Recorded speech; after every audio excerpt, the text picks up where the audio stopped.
Ya, artinya skripsi yang ada di perpustakaan itu adalah salinan setelah yang disetujui. Karena yang setuju itu ada coret-coretan dosen. Mungkin Mas ingat hampir semua mahasiswa lah, mungkin ya, lulus dengan perbaikan. Nah, perbaikan itu kan yang nanti akan diperbaiki, baru dicetak ini, baru nanti masuk ke perpustakaan. Ya inilah yang harus diklarifikasi, jangan sampai nanti seakan-akan bahwa itulah skripsi Pak Jokowi yang dipakai untuk syarat kelulusan, itulah yang ada di. Tapi biasanya nggak datang Mas kayak di Solo kemarin. Oh, Oke. ya begitu. Oke. Ya, tadi saya baca Jokowi pergi ke Polda melaporkan. Masalahnya adalah kan tidak ada delik di situ karena peristiwa ini terjadi 2 tahun lalu tuh, ketika warga negara bertanya kepada kepala negara, mestinya dijawab kan. Ya. Bukan dilaporkan. Kalau dilaporkan itu kalau dia bukan lagi bukan pejabat negara tuh. Kalau saya minta pada seseorang, apa hak lu? Ya, memang gak ada hak saya.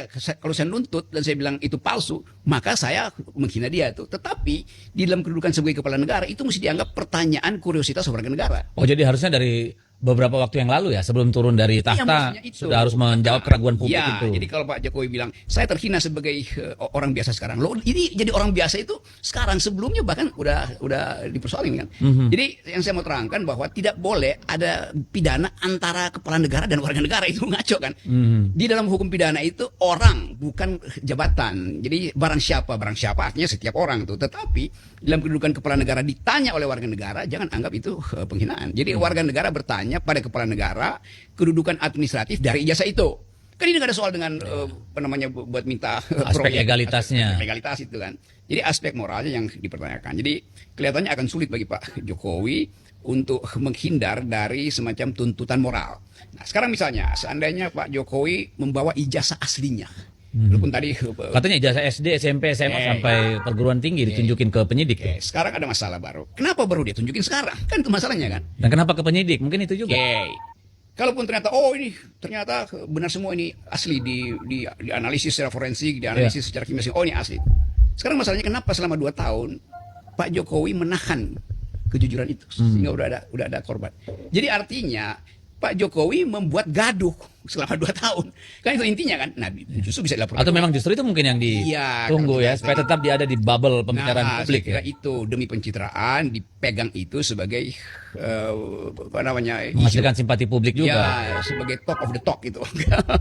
Supaya dibicarakan terus kan, dan kelihatannya itu yang akan jadi soal nanti tuh. Tapi oke, itu mulai aja diproses secara hukum. Tapi apa implikasinya? Yang dipersoalkan oke lah, Jokowi mengantarkan semua ijazahnya kepada penyidik. Ya, walaupun saya bingung kenapa di Polda Metro, bukan di Polda Metro apa di Mabes Polri? Di Polda. Kenapa bukan, kan beliau KTP-nya mana sih? Solo apa DKI ya? Kenapa tidak di Polresta Solo misalnya disampaikan? Polresta Solo ada gugatan lainnya di situ ya. Oke. Harusnya disampaikan aja kan. Iya dong, karena kan domisilinya di sana. Ya, tapi wartawan kurang kalau di Solo. Oh, tetap aja banyak tuh tiap hari. Lain kalau Jakarta kan, melapor ke Polda itu. Oke, tapi apa gamenya apa ini sekarang? Kalau ditunjukkan di sisi lain sudah ada gugatan. Nah, ini proses apanya gimana nanti? Misalnya dipanggil orang-orang yang diadukan. Anda ini kan sebenarnya tipiring ya, tindak pidana ringan ya kan? Ini kan soal namanya kertas A4 aja kok. Iya, jadi apa yang diharapkan dengan mengadukan ke Polda? Implikasinya apa? Proses hukumnya apa ini nanti? Orang-orang tuh dipanggil, tunjukin mana yang kau anggap palsu, loh mana yang asli, kan gitu nih, bingung kita. Target pertama adalah memperpanjang dan mendramatisir drama. Gitu. Jadi akan dibikin drama dulu kan, supaya kayak ada pemberitaan, beliau tetap on top of pemberitaan itu. Lalu mulai disusun rencana bagaimana supaya isu ini pada akhirnya dianggap sebagai non-isu, tetapi sudah keburu dapat impact positif pada Pak Jokowi. Jadi tetap melaporkan itu di dalam rangka mengumpulkan poin positif. Kira-kira itu tuh, mulai dari itu kan akhirnya kenapa sih ini? Oh, jadi playing victim lah ya. Playing victim itu. Tetapi konsekuensinya juga panjang tadi. Kalau misalnya terbukti itu palsu dan pembuktian itu masih dimungkinkan itu, maka ada masalah dengan legitimasi beliau tuh. Kalau terbukti itu asli, ada masalah dengan watak beliau yang mengambangkan soal ini selama 2 tahun, bikin kegaduhan satu republik. Itu aja. Saya kira lebih dari 2 tahun, kan ada yang sudah Bambang Tri atau siapa itu namanya? Iya, itu kan sudah lebih dari 2 tahun lalu kan. Ya, gitu. Jadi sebetulnya udah ada korban dari perilaku, dari watak watak ngeyelnya presiden kira-kira begitu kan. Kan mesti dari awal ya beritahu aja kan. Ini kenapa sih? Jadi sebetulnya kalau dia dilakukan dari awal, maka semua hal yang bersifat politis hilang gitu kan. Iya. Tapi saya baca itu lawyernya bilang ya ini supaya ada pembelajaran, tidak ada orang yang sesuka-sukanya menuntut. Loh, ini bukan orang, ini warga negara bertanya pada kepala negara. Nanti semua orang juga bertanya. Ya nggak mungkin semua orang bertanya. Karena harusnya kan memang itu dokumen publik Dokumen kan, publik. karena dia sudah dimasukkan ke KPU sebagai dokumen persyaratan administratif, sehingga kemudian menjadi masuk akal kalau orang mempertanyakan, karena ini kan ada problem di situ. Iya itu banyak lagi. Ya kan PDIP tahu dong sekarang. Iya itu pos faktunya iya, tetapi sekarang masuk pada hal yang konkret. Nah ini yang sering jadi dipakai oleh buzzer ya. Yes. PDIP gimana apa nggak selidiki ijazah? PDIP Mereka tahu. tahu yang- Lah, PDIP kan bukan perusahaan yang kalau orang mendaftar anggota itu harus ada ijazah. Nggak ada itu Yes. aturan itu, karena siapapun berhak menjadi anggota partai. Yang kedua, ijazah itu persyaratan administratif untuk ikut kontestasi pemilu. Nah, di situ- Siapa subjeknya? Ya KPU, bukan partai politik gitu ya. Ya, biasa itu nyerempet-nyerempet buat nyari sensasi juga nih buster-buster ini. Iya, dan sekarang Ibu Mega lagi dituduh bikin sayembara. Nah ini tadi saya baru bikin VT ini untuk Bahwa? Egy Sujana. Katanya Ibu Mega membuat kampanye 14 miliar kalau bisa membuktikan ijazah itu palsu. Aduh, saya juga bingung apa lagi ini. Jadi kita masuk tadi pada keadaan yang kita sebut aja politik atau keadaan sosial yang anomi, tanpa norma, tanpa arah itu. Dan ini yang jadi bagian yang saya perhatikan. Presiden Prabowo mau bereaksi apa terhadap soal ini? Itu lebih menarik. Orang menunggu apa reaksi presiden terhadap tuntutan purnawirawan. Persoalan ini, ya. Dan kelihatannya ya presiden anggap masuk akal, tapi mesti ada momentum. Tapi tetap prinsipnya presiden makin merasa bahwa mesti ada yang dibersihkan. Karena moral publik makin lama makin eskalatif tadi Iya, iya. untuk kejujuran tuh. Nah, saya juga bingung ya, karena kan sewaktu rame-rame, pengacaranya pernah bilang, nanti ditunjukkan, akan ditunjukkan. Lalu kemudian ada kejadian wartawan, kalau nggak salah dipersilakan untuk melihat, tanpa boleh memfoto. Ya, nggak tahu boleh nyentuh apa enggak, gitu ya. Lalu sekarang menunjukkan kepada penyidik, kenapa ya berbelit-belit gitu? Panggil aja tuh semua yang menuduh-nuduh tuh nih, Ya, silakan begitu buktikan ya. Dan sekarang ditujukan pada penyidik terima itu sebagai barang doang kan.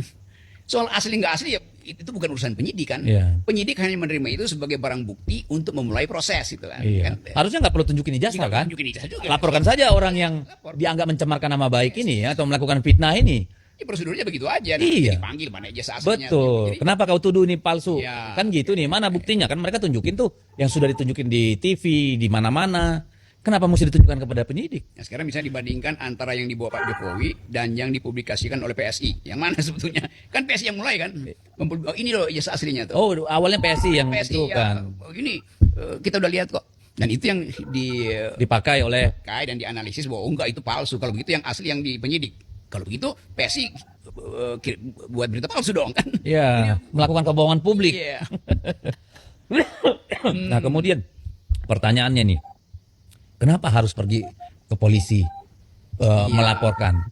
Ya karena polisi masih dalam sphere of influence dari Jokowi. Oke. Tidak begitu kan. Dengan cara gampang kita baca begituan. Kalau dia jujur ya datang aja ke kumpulan alumni UGM kan ini loh. Dan undang ke mereka yang bertemu di Solo, kasih tahu aja kan situ ini kalau nggak percaya nih. Foto Atau aja. nggak perlu respon sama sekali kalau dia bukan presiden lagi. Yes, tuh, intinya. Jadi Ini apa yang ditunjukkan dengan pergi ke polisi? yang begitu? pertama memberitahu bahwa beliau masih punya kemampuan untuk mempengaruhi opini publik dan masih punya semacam harapan palsu bahwa polisi masih bisa dikendalikan. Kan tetap di dalam publik merasa bahwa polisi tetap ada di dalam sphere of influence dari Presiden Iya. Jokowi dan mantan Nggak, Jokowi. ini kan akhirnya kan yang dilematis bagi polisinya. Iya, polisi. Dia akan memanggil orang-orang yang dilaporkan. Lalu orang-orang ini diminta membuktikan Keaslian. polisi harus membuktikan bahwa mereka ini telah menghina, Ya. telah memfitnah. Oke. Nanti kan modal mereka adalah ijazah yang sudah mereka lihat secara forensik usianya, secara fotografinya dan segala macamnya lah. Ya toh? Lalu kan polisi harus minta yang asli ini. Yes. Minta yang asli untuk kemudian dibandingkan. Ya mungkin itu yang tadi dibawa yang asli. Tapi pertama yang soal tadi polisi mesti menentukan ini delik apa bukan. Kan ini bukan delik karena tidak ada lagi penghinaan pada presiden kan. Iya. Jadi kalau penghinaan pada orang iya, tetapi pada waktu kasus ini dibuat tempus deliktinya adalah ketika beliau Presiden. sebagai presiden tuh. Karena masyarakat punya hak untuk mempertanyakan itu toh. Karena masyarakat yang memilih maka boleh dia bertanya itu. Ini bukan urusan hukum dia bertanya itu, Iya. tapi urusan moral aja. Memang kalau melihat apa yang berkembang di publik ya soal ijazah itu seperti kata ya. Menurut siapa tuh Sianipar yang ahli digital forensik itu. Raymond. Resmond, ya. Lalu lihat apa yang disampaikan oleh Rosuryo. Saya hanya melihat dua itu karena menurut saya punya kepakaran gitu. Ya. Ini kemudian kan menjadi tugas polisi membandingkan itu dengan yang ditunjukkan Pak Jokowi kan. Artinya mereka harus membuktikan dulu bahwa ada yang asli. Ya itu artinya polisi akan minta saksi ahli itu. Iya. Nah, keahlian Raymond itu apa dipertanyakan? Keahlian Roy Suryo juga pada mau dipertanyakan. Nah, itu. Jadi ini akan jadi, karena itu saya sebut ini duel kejujuran aja sebetulnya, Oke. atau duel ilmu pengetahuan. Pada akhirnya mesti diperoleh teknologi untuk membuktikan apakah ini bisa dibahas secara digital atau secara uji kimia, kan itu panjang tuh peristiwanya. Atau ini hanya sekadar duel wacana aja, bayangkan. Iya, kelihatannya cuma duel wacana kan. Tapi di ujungnya ini mesti diputuskan. Jokowi pernah berbohong atau tidak itu kan. Siapa yang akan memutuskan? Publik akan menilai pada akhirnya. Oh, oke. Kalau ini diambangkan, itu artinya publik anggap oke, kebohongan Jokowi itu ditutup-tutupi oleh penyidik misalnya. Atau sebaliknya tuh, penyidik betul-betul ingin memperlihatkan kejujuran dari Jokowi kan. Cuma Iya, itu. itu aja yang kita tunggu ya. Oke, jadi selesai dulu aduh soal ijazah orang satu ini gak kelar-kelar. Malah kita yang kena getahnya kan, padahal emang gue pikirin mau asli mau kagak gitu ya. Itu saya mau ikut. Karena udah lewat kan. Kalau itu gue ikut sembara juga Bu Mega. Nah, itu dia tidak benar karena Bu Mega kan nggak mungkin ngurusin soal-soal yang kayak begini pakai sayembara kayak buzzer gitu ya. Tapi intinya pesan beliau adalah bahwa ada lembaga negara yang ditunjuk untuk hal-hal seperti itu tadi, gugat saja di pengadilan, kan nggak ada masalah. Lalu polisi boleh minta itu data dari Pak Jokowi, lalu minta data dari KPU, sama nggak? Tinggal bandingkan sama yang dikritik oleh Resmond Sianipar dan Roy Suryo, barangnya sama nggak? Jangan-jangan mereka bicara tentang hal yang berbeda kan nggak tahu kita, iya kan? Tapi ya sudahlah, biarin mereka yang pusing, ngapain kita ikutan pusing kan? Kita Ya, aku kalau ditanya ijazah, supirku bisa ngambil. Ambil dulu di kamarku di lemari sebelah kanan itu ambil. Kan sekarang kok jadi ijazahnya genting, gawat gitu loh. Menjadi topik gitu loh. Aku nggak mau ikut bodoh, itu aja. Dia aja terharu aku lihat orang ini. Nggak, artinya maksud aku, itu kan soal sepele, sederhana. Ya kan, ada orang besok pagi datang, tanya, aku mau lihat ijazahmu. Aku panggil supirku. Tadi itu dilatih ambil dulu. Ada. Kenapa begitu jadi sakral sekarang, jadi begitu genting, begitu apa? Diteropong dari sana, diteropong dari sini, dilihat. Boleh difoto tapi tidak boleh, boleh dilihat tapi nggak boleh Iya. difoto. Nah itu yang maksud aku yang tadi yang katakan itu bahayanya itu pembiaran.